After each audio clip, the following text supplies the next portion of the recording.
Hi everyone, welcome back to Land Connect. I'm Huỳnh, and today Emma and I are talking about something many of us secretly do, buying things we don't really need when we are sad. Hi everyone. Yes, I admit it. When I feel down, I sometimes open a shopping app and just start browsing. Somehow, pressing that buy now button gives me a quick boost of happiness, even if the item is completely unnecessary.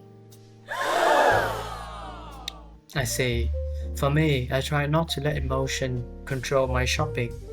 Usually, I pause and ask myself, it is really necessary? And honestly, most of the time the answer is no. That's very disciplined, Hun. But for me, shopping feels like emotional therapy, even if I regret it later. In a moment, it feels like a little reward that's make me forget my sadness. Interesting.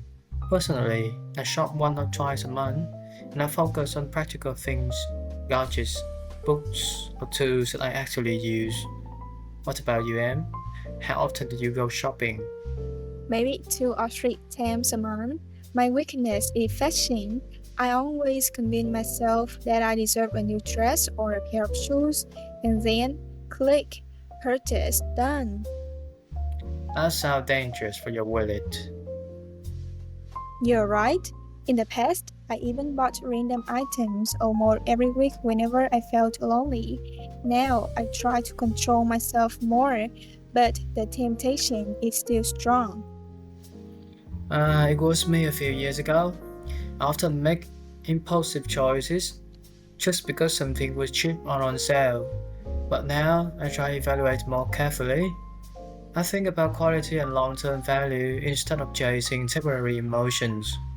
That makes sense, but honestly, advertisement and social media still influence me a lot. When I see a product trending on TikTok with thousands of people recommending it, I feel so tempted.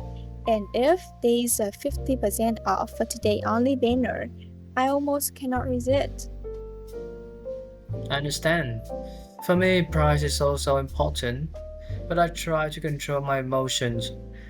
Buying without thinking often leads to disappointment. I had a big regret once. After a stressful day, I ordered 3 pair of shoes online.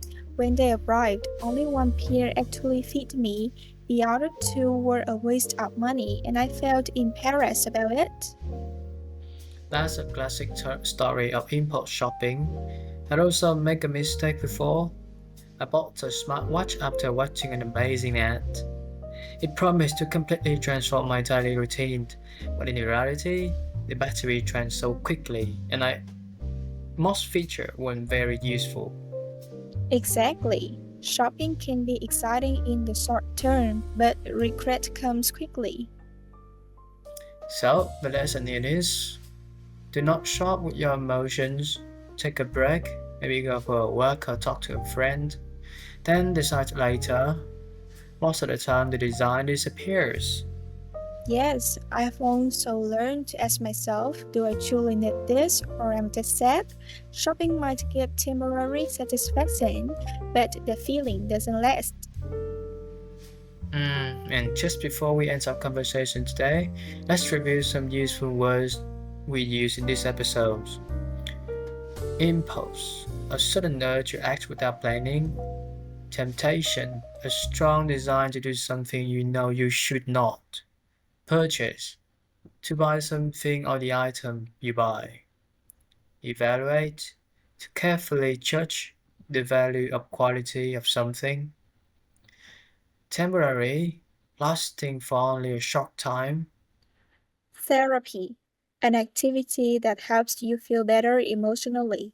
Browsing, looking casually through products without planning to buy. Convince, to make yourself or someone believe something. Disappointment, a feeling of sadness when something isn't as good as you expected.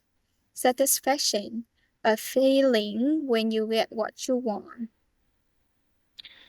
So, impulse shopping when we're sad might feel fun for a moment, but usually doesn't solve the real problem. Exactly. Let's try saving money and finding healthier ways to cheer ourselves up. Maybe coffee with friends instead of another pair of shoes. Thanks for joining us today. See you next time on Land Connect.